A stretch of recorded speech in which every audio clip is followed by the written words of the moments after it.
పిల్లలు కలగక సంతానలేమితో చాలా మంది బాధపడుతున్నారు. ఇన్ఫర్టిలిటీ ఇంతలా పెరిగిపోవడానికి కారణాలేంటి? ఈ మధ్య కాలంలో ఇన్ఫర్టిలిటీ అనేది ఎక్కువగా వింటున్నాం. ప్రాబ్లం పెరిగిపోవడానికి కారణాలు ఏమున్నాయి? పెళ్ళైన తర్వాత ఫస్ట్ ఆలోచించుకునేది పిల్లలు ఎప్పుడు పుడతారు అనేది. దాని కారణాలు అతనికి అనేకం ఉంటాయి. ఫస్ట్ చూసుకుంటే హోమియో మెడిసిన్స్ వల్ల ఇన్ఫర్టిలిటీ పోతుందా? పిల్లలు కలుగుతారా? హోమియోపతిక్ ట్రీట్మెంట్ వల్ల పిల్లలు కలిగే ఛాన్సెస్ ఎక్కువనే ఉంటాయి. అంటే మీరు ఎంతవరకు గ్యారంటీ ఇవ్వగలరు? మా దగ్గరకు వచ్చే పేరెంట్స్ ఇందాక IVF లో తీసుకుని కూడా ఫెయిల్ అయిన వాళ్ళు ఉంటారు. వచ్చిన తర్వాత సక్సెస్ అయిన కేసెస్ ఉంటాయి. చెప్పాలంటే 70%.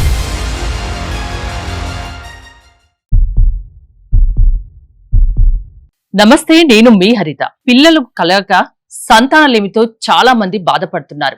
ఇన్ఫర్టిలిటీ ఇంతలా పెరిగిపోవడానికి కారణాలేంటి? డాక్టర్ కేర్ హోమియోపతిలో ఎటువంటి ట్రీట్మెంట్ ఆప్షన్స్ ఉన్నాయి తెలుసుకుందాం. స్టూడియోలో ఉన్నారు డాక్టర్ కేర్ హోమియోపతి నుంచి సీనియర్ డాక్టర్ నీరజ గారు. డాక్టర్ గారు నమస్తే అండి. నమస్తే అండి, it's pleasure to be here with you. Thank you ma'am. పిల్లలు లేకుంటే ఆ బాధ వర్ణనాతీతం. నిజంగా అది ఎంత చెప్పినా తక్కువే ఆ బాధ ఎలా ఉంటుందో. ఈ మధ్య కాలంలో ఇన్ఫర్టిలిటీ అనేది ఎక్కువగా వింటున్నాం.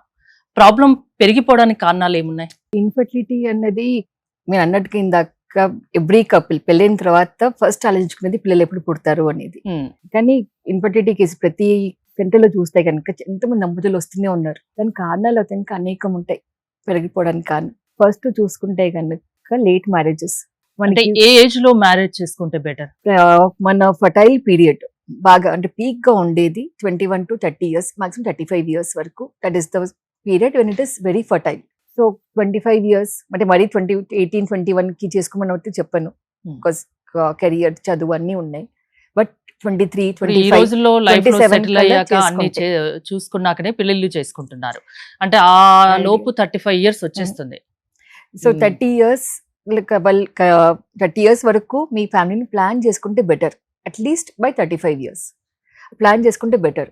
సో ఫస్ట్ నేను చెప్పినట్టుగా లేట్ మ్యారేజెస్ బాగా ఆల్మోస్ట్ అమ్మాయిలు అతనికి 34, 35 years కి they are taking the plunge కదా, 35 years, 36 years తర్వాత. సో ఫర్టైల్ పీరియడ్ అనేది తగ్గుతూ వస్తుంటుంది. సెకండ్, ఆడవాళ్ళలో చూస్తే కనుక హార్మోనల్ ఇంబ్యాలెన్సెస్ అంటే ఇంకా PCOD ఉండటం కానీ, థైరాయిడ్ హార్మోన్ డిస్టర్బెన్సెస్ ఉండటం కానీ, లేకపోతే ఇంకా షుగర్ ఉండటం, ఈ మధ్యన అది కూడా కామన్ గానే ఉంటున్నది. ఇవే కాకుండా ఇన్ఫెక్షన్స్ ఉండొచ్చు, పెల్విక్ ఇన్ఫ్లమేటరీ డిసార్డర్స్ అని చెప్తాం. సో ఇన్ఫెక్షన్స్ ఏదైనా TB ఉండొచ్చు, లేదా ఇంకా ఎన్ని STDs ఉండొచ్చు. అటువంటి ఇన్ఫెక్షన్స్ ఉన్నా కూడా, లేదా ఫైబ్రాయిడ్స్ అటువంటివి ఏమైనా కారణాలు ఉంటాయి, ఇంకా గర్భసంచుల కంతులు ఉంటాయి, ఫైబ్రాయిడ్స్ అంటాం. అటువంటి ఏమైనా కారణాలు ఉన్న ఎండోమెట్రియోసిస్, దానివల్ల కూడా పిల్లలు కలగటానికి ఇబ్బంది అవ్వచ్చు ఆడవాళ్ళలో. అది 35% అమ్మాయిలు. ఇంకొకటి అబ్బాయిలలో స్పర్మ్ కౌంట్ సరిగా లేకపోయినా కూడా, వీర్యకణంలో కౌంట్ తగ్గిపోవడానికి వాళ్ళలో ఎలాంటి కారణాలు ఉంటాయి? కౌంట్ తగ్గిపోవడానికి వాళ్ళలో కారణాలు ఒకటి పొల్యూషన్ వల్ల, రేడియేషన్ వల్ల, హీట్ వల్ల, మెయిన్లీ మొబైల్ ఫోన్ అది పాకెట్ లెవెల్స్ స్క్రోటం దగ్గర పెట్టుకోవటం వల్ల, అదే బాగా హీట్ కి ఎక్స్పోజర్ అవ్వటం వల్ల స్పర్మ్ కౌంట్ తగ్గే అవకాశం ఉంటుంది. అట్లానే హైడ్రోసీల్ కానీ వారికోసీల్స్ ఉన్నా కూడా స్క్రోటంలో స్పర్మ్ కౌంట్ తగ్గే అవకాశం ఉంటుంది. చాలా మంది అపోహపడతారు థైరాయిడ్ కేవలం అమ్మాయిలకే వస్తుంది అనేసి, కానీ ఈ మధ్యన అబ్బాయిల్లో కూడా చాలా కేసెస్ వస్తూనే ఉన్నాయి. సో థైరాయిడ్, డయాబెటీస్ ఇటువంటి కండిషన్స్ ఏమైనా ఉన్నా, అదర్ STDs ఉన్నా కూడా స్పర్మ్ కౌంట్ తగ్గే అవకాశాలు ఎక్కువ ఉంటాయి. అంటే అబ్బాయిల్లో స్మోక్ చేసే వాళ్ళలో, డ్రింక్ చేసే వాళ్ళలో ఇన్ఫర్టిలిటీ ప్రాబ్లం వస్తుంది అంటారు, నిజమేనా? అవును, ఎందుకంటే ఇంకా మన స్మోకింగ్, డ్రింకింగ్ వల్ల మీ బ్లడ్ పొల్యూషన్ అవుతుంది ఒకటి ఫస్ట్. సెకండ్, మీ బాడీలో షుగర్ లెవెల్స్ స్పైక్ అవుతాయి, ఎస్పెషల్లీ ఆల్కహాల్ వల్ల. షుగర్ లెవెల్స్ స్పైక్ అవుతున్న కొద్దీ మీ మగవాళ్ళకి ఏ హార్మోన్ కావాలి, టెస్టోస్టెరాన్ హార్మోన్స్, దాని ఒక ప్రొడక్షన్ దగ్గరికి మీకు ఎఫెక్ట్ పడుతుంది. ఇప్పుడు టెస్టోస్టెరాన్ సరిగ్గా ప్రొడ్యూస్ అవ్వదు, వాళ్ళ స్పర్మ్ కౌంట్ తగ్గుతూ వస్తుంది, క్వాలిటీ తగ్గుతూ ఉంటుంది. ఆడవాళ్ళలో కూడా డ్రింకింగ్, స్మోకింగ్ అలవాట్లు ఉంటాయి సేమ్ వాళ్ళకి కూడా, because especially smoking is injurious to health. మన లంగ్ హెల్త్ దెబ్బతీస్తూనే ఉంటుంది తెలిసిందే. మీ బాడీలో ఆక్సిజన్ సప్లై తగ్గుతూ ఉంటుంది స్మోకింగ్ వల్ల. ఇంకొకటి ఆల్కహాల్ వల్ల లివర్ పాడవటం, అండ్ లివర్ హార్మోన్ సింథసిస్ దగ్గరికిను హార్మోన్ బ్యాలెన్స్ దగ్గరికి చాలా important role play. So liver దెబ్బతింటున్నప్పుడు మీ హార్మోన్స్ అటు ఇటు కావటం, అండ్ హార్మోన్స్ అటు ఇటుగా అయినప్పుడు హార్మోన్ బ్యాలెన్స్, దానివల్ల మీ పీరియడ్స్ మీదకి ప్రభావం చూపించటం. ఆల్కహాల్ వల్ల డయాబెటీస్ లాంటి కండిషన్స్ రావటం ఉంటాయి, గట్ హెల్త్ దెబ్బతీస్తుంది. సో ఇవన్నీ ఒక్క సైకిల్ లాగా అయిపోతుంది. అండ్ అన్నిటి మీదకి మీ యొక్క హార్మోన్స్ మెయిన్ గా ఎఫెక్ట్ పడతాయి. హార్మోన్స్ ఎఫెక్ట్ పడితే కనుక ఫర్టిలిటీ అవడానికి కూడా అవకాశం తగ్గుతూ వస్తుంది. మ్యారేజ్ అయిన ఎన్నాళ్లకు పిల్లలు కలగకుంటే మీలాంటి డాక్టర్ దగ్గరికి రావాలి కపుల్స్? WHO ప్రకారంగా కానీ ఎవరైనా కూడా యాక్టివ్ గా మీటింగ్ ఈచ్ అదర్, పెళ్ళైన 1 year మాక్సిమం 2 years లో ప్రెగ్నెన్సీ ఒకసారి కూడా రాలేదు అంటే కనుక దే హ్యావ్ టు కన్సల్ట్. కారణాలు తెలుసుకోవాలి, ఇద్దరు కపుల్స్ ఇద్దరు రావాలి. బికాస్ కారణం కేవలం ఆడవాళ్ళలో ఉండదు. నాకు చెప్పినట్టుగా 30% కారణం ఆడవాళ్ళలో ఉంటే కనుక 30% మగవాళ్ళలో ఉంటుంది. ఒక 30% తెలియదు. ఇద్దరిలో ఏం కారణం బయటకు కనబడదు. అంటే బయట చూస్తే చాలా రకాల ట్రీట్మెంట్స్ ఆప్షన్స్ ఉన్నాయి ఇన్ఫర్టిలిటీలో. డాక్టర్ కేర్ హోమియోపతిలో ఇన్ఫర్టిలిటీకి ఎలాంటి ట్రీట్మెంట్ ఆప్షన్స్ ఉన్నాయి? ఈ డాక్టర్ కేర్ హోమియోపతికి చాలా మంది వచ్చేది after taking all treatments, IUI చేయించుకుని, IVF చేయించుకుని, అవి దానిలో అన్నీ సక్సెస్ ఎక్కువ చేసుకుని- ఉంటుంది కదా. ఎక్కడైనా కూడా IUI సక్సెస్ రేట్ తెలిసిన వరకు 20-25%, IVF కి 35% సక్సెస్ రేట్ ఉంది. కానీ మిగతా 65% అవ్వదు. అండ్ దాంట్లోనూ సింగిల్ సైకిల్ అయ్యే వాళ్ళు తక్కువ మంది ఉంటారు. రిపీటెడ్ సైకిల్స్ అవసరం పడతాయి కొంతమందికి. సో అవన్నీ చేసుకుని లాస్ట్ కి ఇంకేం హోప్ లేకుండా వచ్చే వాళ్ళు కూడా అన్ని హోమియోపతి ట్రీట్మెంట్స్ ట్రై చేసి Try లాస్ట్ లో చేసి మీ దగ్గరికి వస్తున్నారు. అండ్ అవి కూడా సక్సెస్ అయిన కేసెస్ ఉన్నాయి. ఇక్కడ హోమియోపతి అనేది చాలా అద్భుతమైన సైన్స్. ఎప్పుడో డాక్టర్ హనీమన్ ఎవరైతే కనుక్కున్నారు హోమియోపతిక్ సిస్టమ్ ని, ఆయన WHO చెప్పక ముందే, హెల్త్ డెఫినేషన్ చెప్పక ముందే ఆయన మన ఇమోషనల్, మన మెంటల్, మన సోషల్ వెల్ బీయింగ్ కూడా హెల్త్ లో ఒక భాగం అని చెప్పారు. క్లినికల్ ట్రయల్స్ ఇప్పుడు వింటూనే ఉంటున్నారు. కానీ అక్కడ ఆయన స్టార్ట్ చేస్తున్నప్పుడు తన మీదకి తనే ప్రయోగం చేసుకున్నారు. మెడిసిన్స్ అన్ని ఎట్లా పనిచేస్తుంది, ఎట్లా చేస్తుంది అనేసి. సో అట్లా చేసుకొని ప్రతి మనిషి యొక్క మానసిక స్థితి, శారీరక స్థితి, అన్ని వాళ్ళ ఇష్టాలు, అయిష్టాలు, నిద్ర అన్ని కనుక్కొని ఏ మెడిసిన్ సూట్ అవుతుంది, ప్రతి మనిషికి ఒకటే మెడిసిన్ కాదని చెప్పిన ఆయన. అవును. సో అట్లానే ఎవరైనా కపుల్ వచ్చారు అంటే ఇంకా కారణం ఎవరిలో ఉందనేసి చూసుకుంటాం. ఇప్పుడు మీ దగ్గరికి ఒక కపుల్ పిల్లలు కలగక ఒక 5 years నుంచి అన్ని ట్రీట్మెంట్స్ చేసుకొని ఎక్కడ కుదరక మీ దగ్గరికి వచ్చారనుకోండి, ఏంటి ఫస్ట్ కౌన్సిలింగ్ ఇస్తారా? ఫస్ట్ కౌన్సిలింగ్ ఇస్తాం.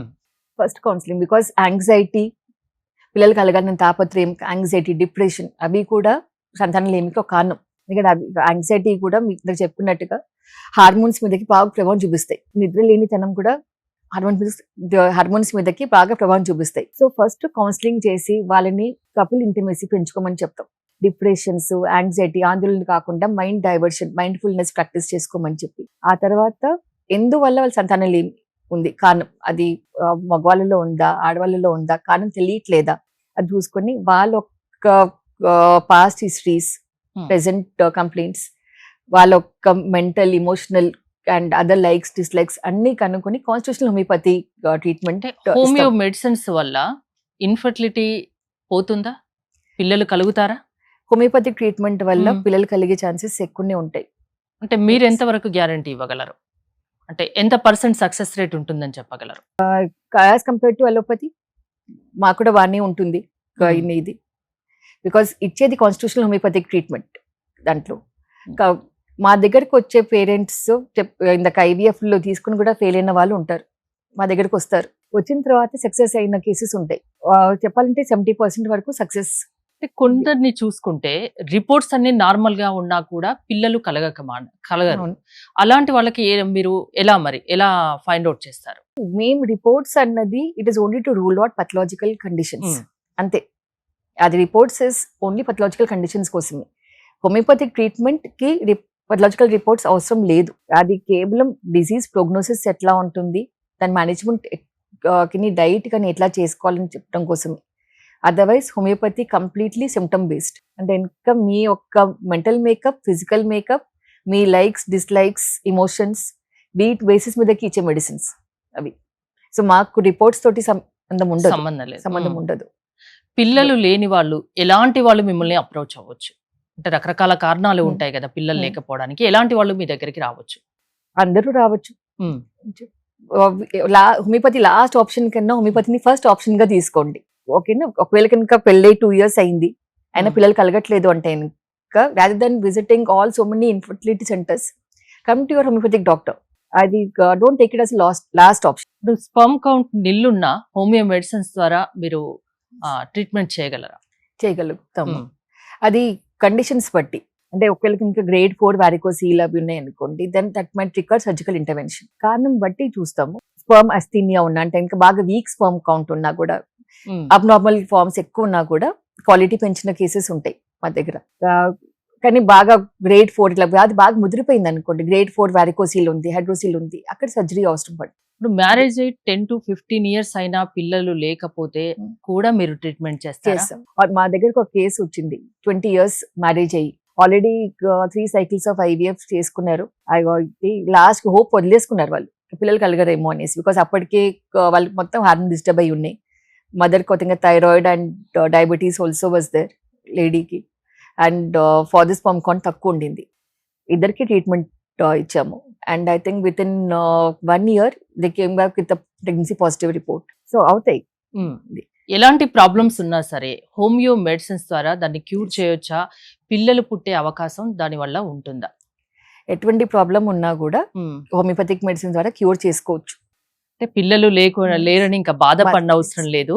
ఒక్కసారి మీ దగ్గరికి వచ్చి, అంటే లాస్ట్ లో వచ్చే బదులు అన్ని ట్రీట్మెంట్స్ ట్రై చేసి హోమియోకి వచ్చే బదులు ఒకసారి ముందే మీ దగ్గరికి వచ్చి చూడండి, రిజల్ట్ బాగుంటుంది, ఎలాంటి సైడ్ ఎఫెక్ట్స్ ఉండవు అని చెప్తున్నారు. ఎక్కడెక్కడ ఉన్నాయండి బ్రాంచెస్? మా 53 బ్రాంచెస్ ఉన్నాయండి. ఆంధ్ర, తెలంగాణ, తమిళనాడు అండ్ కర్ణాటక. ఆంధ్రాలో ప్రతి డిస్ట్రిక్ట్ లోనూ మా బ్రాంచ్లు ఉన్నాయి, తెలంగాణలో ప్రతి డిస్ట్రిక్ట్ లోనూ బ్రాంచ్లు ఉన్నాయి, తమిళనాడులో చెన్నై అండ్ బెంగళూరు. పిల్లలు లేరని బాధపడుతూ కూర్చోవద్దు, మీ దగ్గరికి వస్తే ఒక సొల్యూషన్ దొరుకుతుంది, పిల్లలు ఖచ్చితంగా కలుగుతారు. తప్పకుండా ఆ భరోసా మీరు ఇస్తున్నారు. ఎస్, థ్యాంక్ యూ డాక్టర్ గారు, thanks for coming. More details కోసం స్క్రీన్ పైన స్క్రోల్ అవుతున్న నెంబర్స్ కాల్ చేసి కాంటాక్ట్ అవ్వండి. చూస్తూనే ఉండండి సుమన్ టీవీ.